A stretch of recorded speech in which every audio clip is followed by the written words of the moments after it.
Grace and peace be multiplied to you through the knowledge of God and our Lord Jesus Christ. Welcome. Today we'll be looking at Christ as everything in us. Christ, the all-inclusive Christ. The definition of Christ is unsearchable. It is limitless. It's just what the Lord decides to show to us. So many aspects of Him. But we are looking at Him as everything to us in the new creation, in the New Testament. In God's economy, Christ is everything to the redeemed. Christ is to be our teacher, our guide, our food, our living water, is to be the life-giving spirit in us, is the righteousness, the holiness, the wisdom, the strength, the power.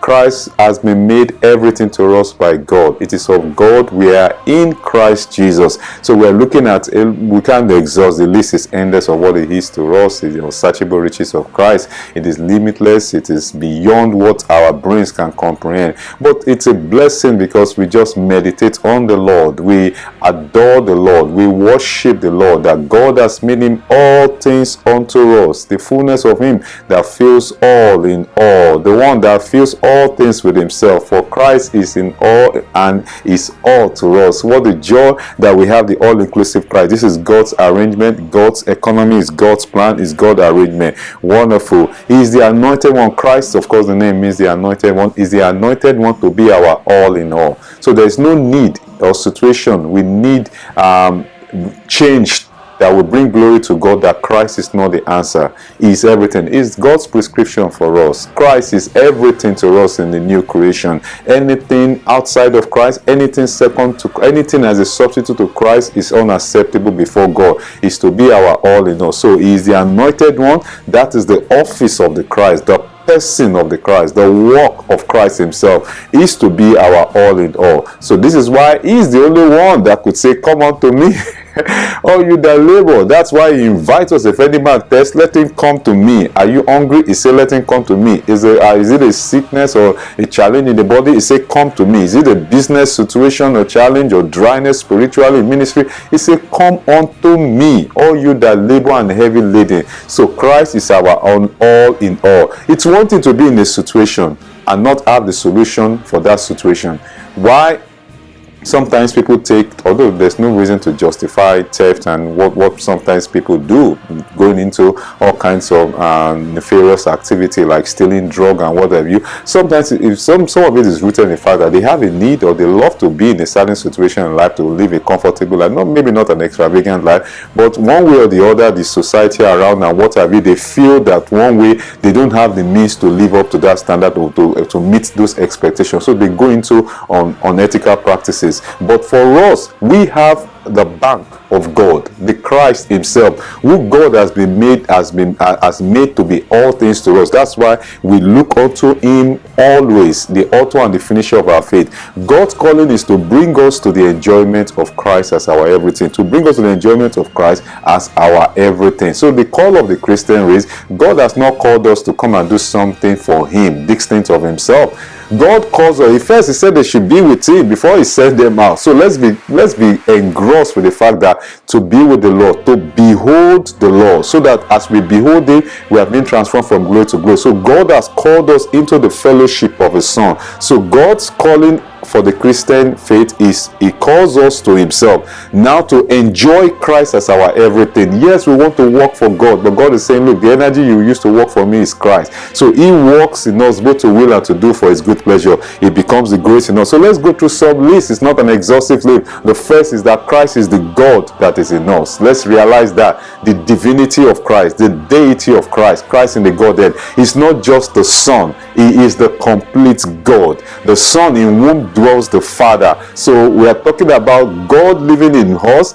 is Christ living in us, because God is living in us through Christ who is inside of us, because God and Christ are one. They say I and the Father are one. So Christ is the God in us. So is there a need in my situation, in my life, in your life, that God will not be able to meet? Will God ever refer any matter to anybody outside Himself to be able to address the situation or to be able to solve a problem? No. So Christ is the God in us. So as the God in us, we could as well stop here and say, oh, every other thing we want to say, this solves everything. But God now shows different aspects of Himself. Also, we know that Christ is the Son in us, as in Galatians 1, 15, 16, 17, where Paul was saying when he pleased God to reveal his son in him. So when we are talking about Christ, we are talking about the Son of God, the coming out of God to humanity, the reaching forth of God to humanity, the speaking forth of God to humanity. So Christ is the Son in us. Christ is also the Spirit in us. This is wonderful, wonderful. 2 Corinthians 3:17 says, now the Lord is the Spirit. Now the Lord is the Spirit, and the last Adam became a life-giving Spirit. So Christ is also the Spirit in us. Romans 8 says that if anyone have not the Spirit of Christ, he is none of his. Galatians 4 talks about God has sent forth the Spirit of his Son into our heart, crying out, Abba, Father. So Christ is the very Spirit that is inside of us. What a joy of what the Lord became in resurrection, the life-giving Spirit. Christ is also the Word in us. So when we are meditating on the Word of God, when we are fellowshipping with Christ, when we are praying for the Word to be revealed in us, the Word of God in our heart is Christ in us. John 15 as well, he said, if my word abide in you, is the word abiding in us, is Christ abiding in us as well. So our own part is to let the word of Christ fill our hearts, that we saturate our heart with the word of God. We let the word of Christ dwell in us richly, because Christ is the word in us. If we don't put the word in us, then there's no means, I could say, for Christ to manifest himself through our life. Also, Christ is the light in us, is the true light that gives light to every man that comes on the earth. He said, I am the light of the world. We are redeemed to be the light of the world in any field God has called us to. I don't think God has called any man to be a light in every area of life, or else there will be God. Only God is light in every area. But there's a space, there's a place, there's a section, there's a niche that has been carved out for every redeemed child of God to be a light. It might be in the plumbing profession, it might be in the tailoring, it might be in the political space, it might be aviation, medical, legal, church, ministry, music, gospel, drama, whatever it is. But that's why we pray to know the hope of his calling,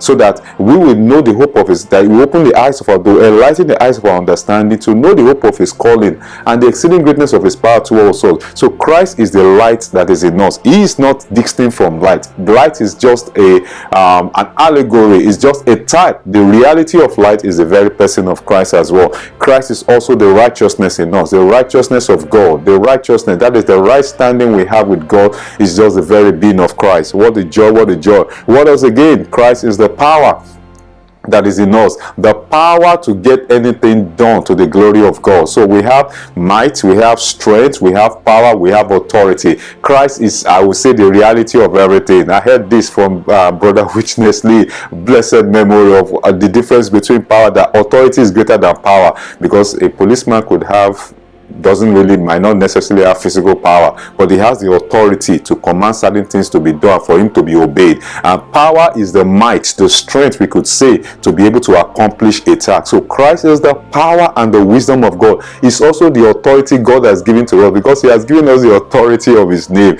What a joy, Christ being the power of God. Christ is also the wisdom of God. Wisdom, we could say, is what God will do in any situation, what decision, what steps, what strategy will God employ to get a mission accomplished. How will God raise children? How will God govern a nation? How would God govern a viable business enterprise? How would God operate in a career? That is the wisdom of God. So we keep praying for the spirit of wisdom in us continually, and the very person of Christ is the wisdom of God that is in us. He has been made wisdom unto us. Christ is also the shepherd in us. So you can see this rich treasure of Christ that we have, different aspects of it, and we can't exhaust the list. So why do we need a shepherd? Sheep need shepherd because maybe they are vulnerable to certain carnivorous or vicious animals that are prey, that are trying to, predators that are trying to just kill them, or even some that are just trying to steal them from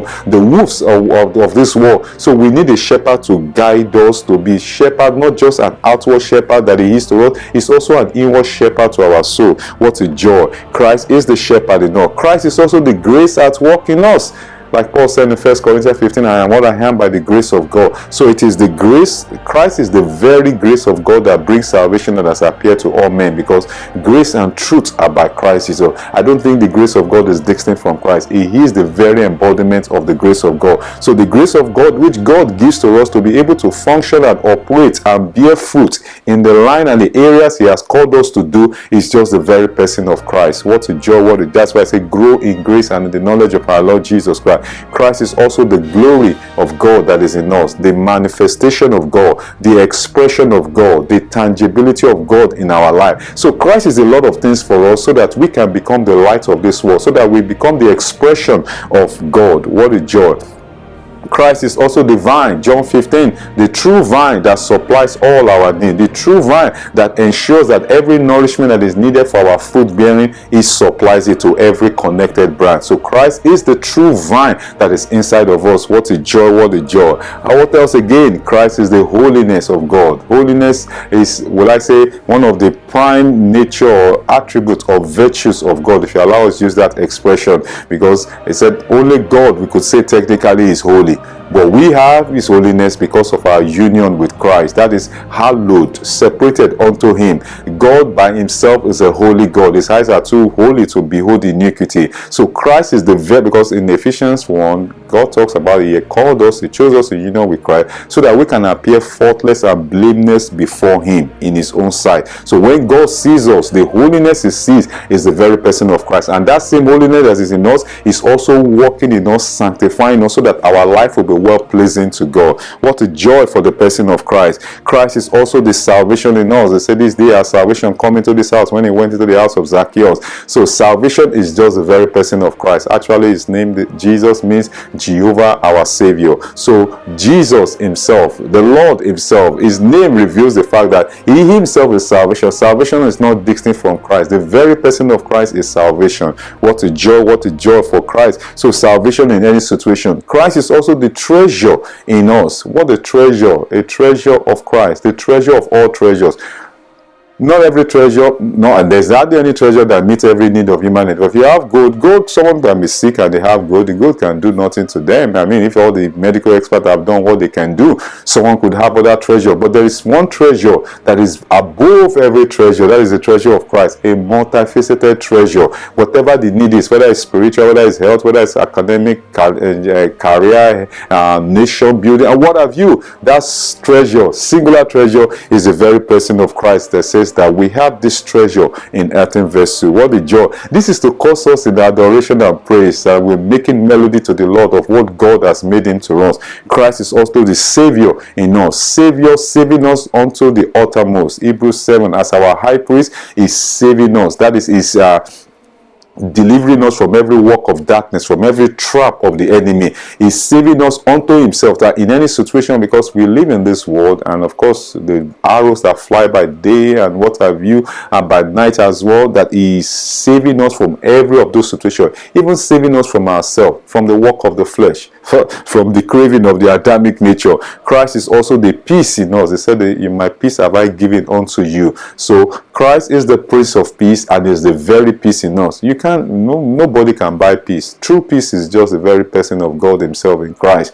The true peace, whereby even in a storm you are calm, you are confident, is because of the presence of Christ in our life. So Christ is the peace. That's why God has made Him to be everything to us. So in any situation we are going to, we have this comfort that is in us, which is just in reality the person of Christ. Christ is the faith in us, the faith, the hope, love. Christ, because He is the author and the finisher of our faith. The substance of faith is the very person of Christ. Faith must have something it is beholding, it is looking at. It beholds something. We are not talking about physical beholding, but because there is a sight that is greater than the physical beholding. The inner eyes looking unto Christ, looking unto Him builds our faith. Christ is also the hope that is in us, the positive expectation, or the expectation that something positive will happen, that God will make all things work together for our good as we stay in fellowship with Him in any situation, in any area of of life. So Christ is the hope of glory that is inside of us. What a joy. Christ is also the love of God that is inside of us. God has expressed his love to humanity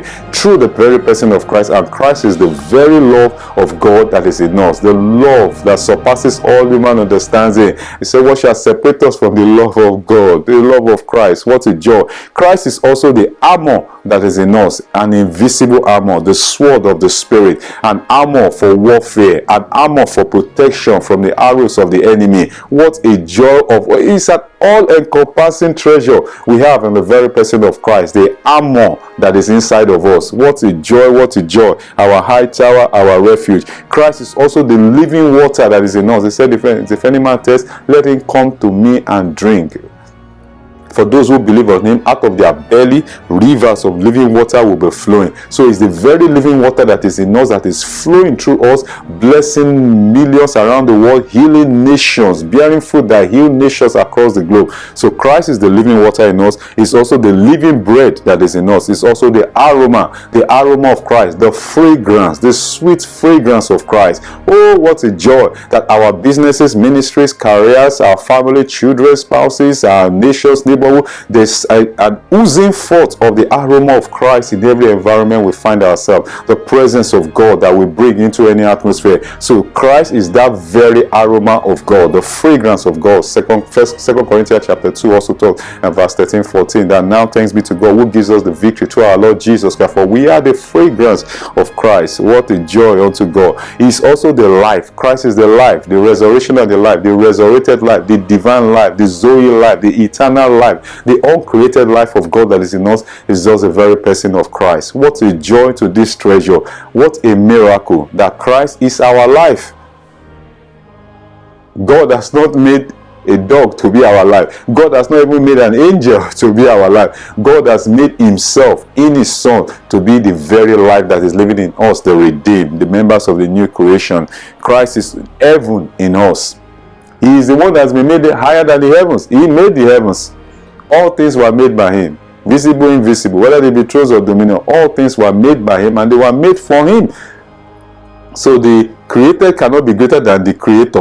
So Christ is heaven in us. So Christ making his home in us is him making heaven. So he couldn't be nearer to us. If you allow, no, we're not talking about physical space, but we are talking about contact. That's why I say we come boldly to the throne of grace, because it's so close to us. It's in our heart, where he has made his dwelling center. What a joy. Christ is also God's presence in us. Hallelujah. Because God dwells in him and he dwells in God. So the very presence of God is just the very being of Christ. Who is the reality of the temple of God? The tabernacle of God in reality is just the very person of Christ, because the Father is in him and he is in the Father. He's in the Father and the Father is in him. So the very presence of God. Someone say, oh, I want more of the presence of God in my family, in my life, in my business, in my ministry, and what have you. God just say, just be dispensed with Christ. The more you are feeding on Christ, you are spending time. That's why the apostles in Acts, in the book of Acts, they said they had been with Jesus. They saw the presence of God that they carry. So Christ is God's presence in us. What a joy.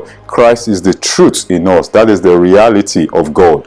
That is God, like the light bulbs and the electrical appliances, makes the electricity a reality in a home or in a building or in any structure. Is because Christ is so Christ being the truth is the reality. That is the tangibility. Is what makes God manifest in an environment. Is what makes God, yes, the truth, the doctrine and what have you, but beyond that is the reality of God that expresses God in any atmosphere, as the word, as the light, as the truth. Christ is the new wine that is in us. The new wine that must be poured in new wineskin. Christ is that very new wine. The old wine, I believe, is the one for Adam. That's not the one we should be concerned with. The old wineskin is the Adamic nature, but the new wine that must be poured in the new wineskin, which is the church, the believers, the new creation, the very new wine is the very being of Christ himself. What a joy, what a joy. Christ is also the living bread that is in us, the bread that we eat that is living in us. An organic union is formed between us, as I said said in John 6:57 that as the living Father sent me and I live by the Father, so whoever eat me shall live by me. Is the bread of life, is the bread of God, is the bread that came from heaven, is the living bread inside of us. What a joy, what a joy. Christ is also the sanctifier in us, sanctifying us from that which defiles, sanctifying us from that which is common, that is making us hallowed unto God, our sanctifier, the cherisher of his church, the nourisher of his church. Christ is also God's oracle in us, the speaking forth of God.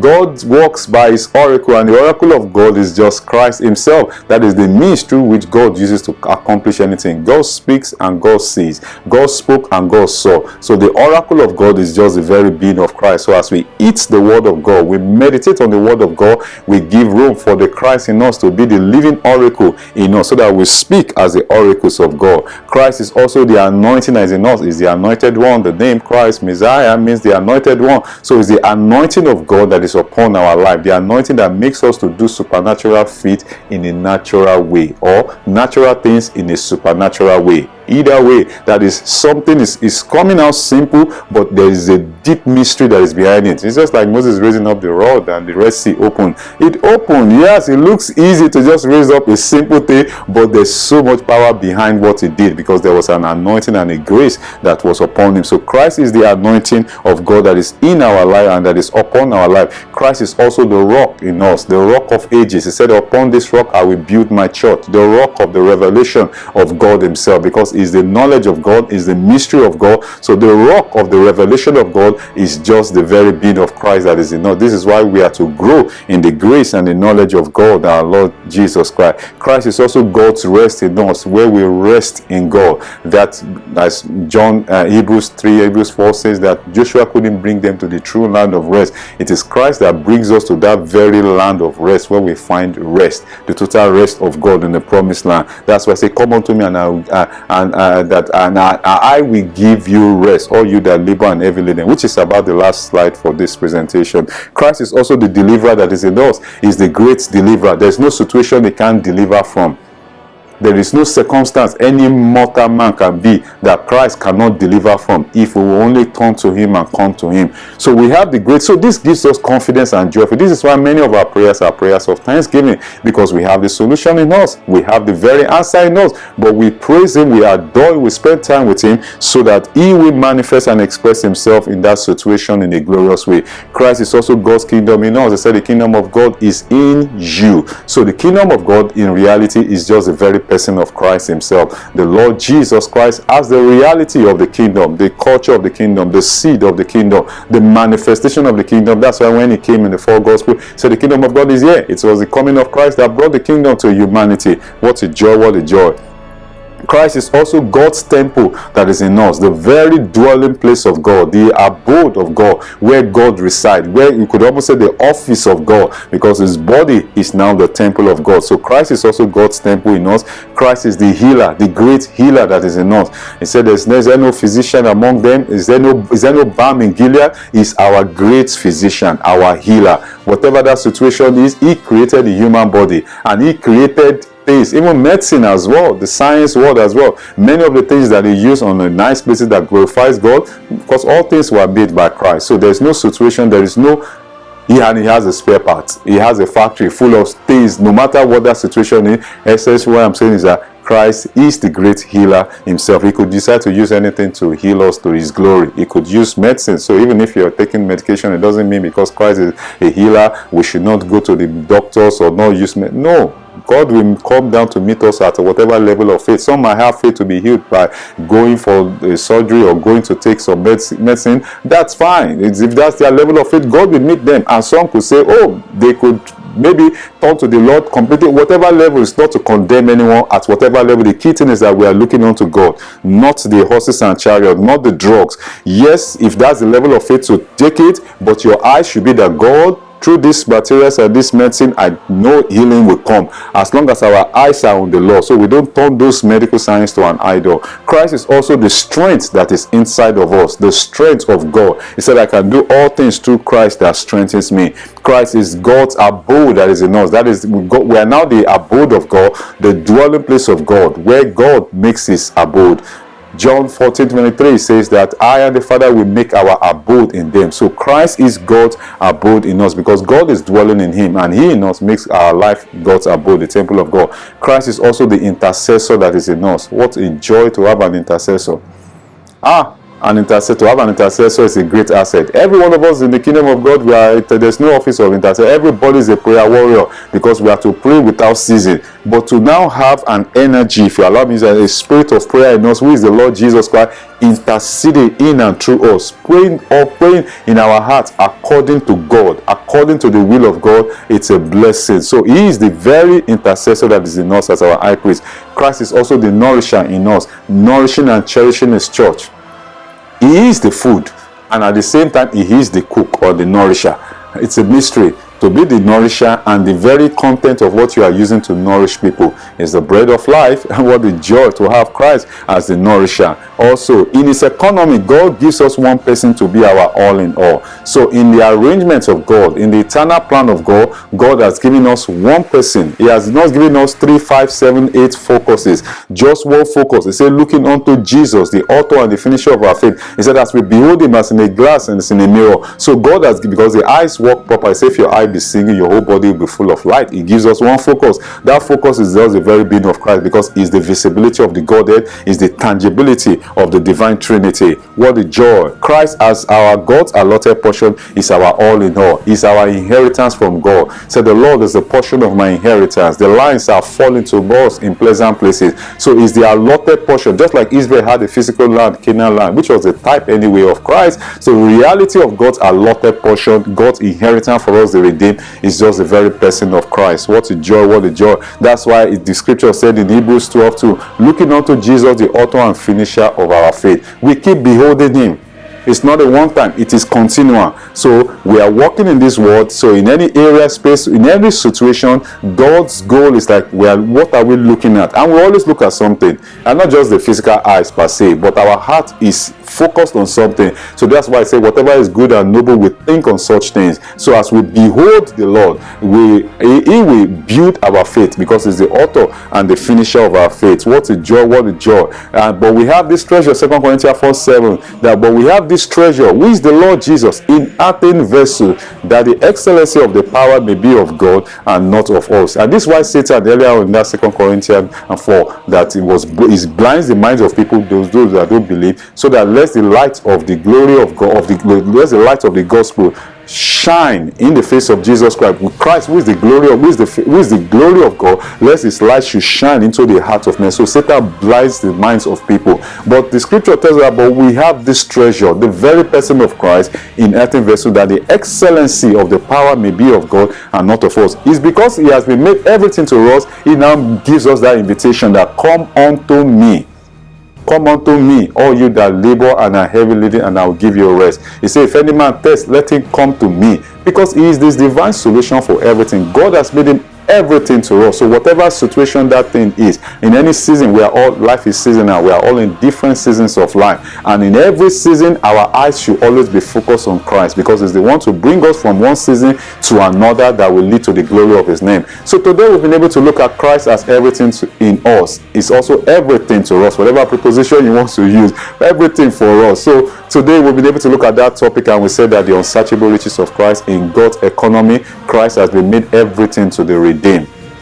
God's calling is that we enjoy Christ as our everything. He is the anointed one to be our all in all. He is the God in us, the Son in us, the Spirit in us. He is the righteousness of God. He is the life of God in us, the grace of God in us, the wisdom, the power, the strength, the love, the faith, the hope. Christ has been made everything unto us, and it is of God. We are in Christ Jesus. This is why he himself invites us to say, come unto me. In every situation, when I even wake up, when you wake up, we just go unto the Lord, because he said that all you that labor and heavy laden, and I will give you rest. What a joy. Hallelujah to God the Father. Hallelujah to God the Son. Hallelujah to God the Holy Spirit. Christ is everything in us. Praise the Lord. Hallelujah.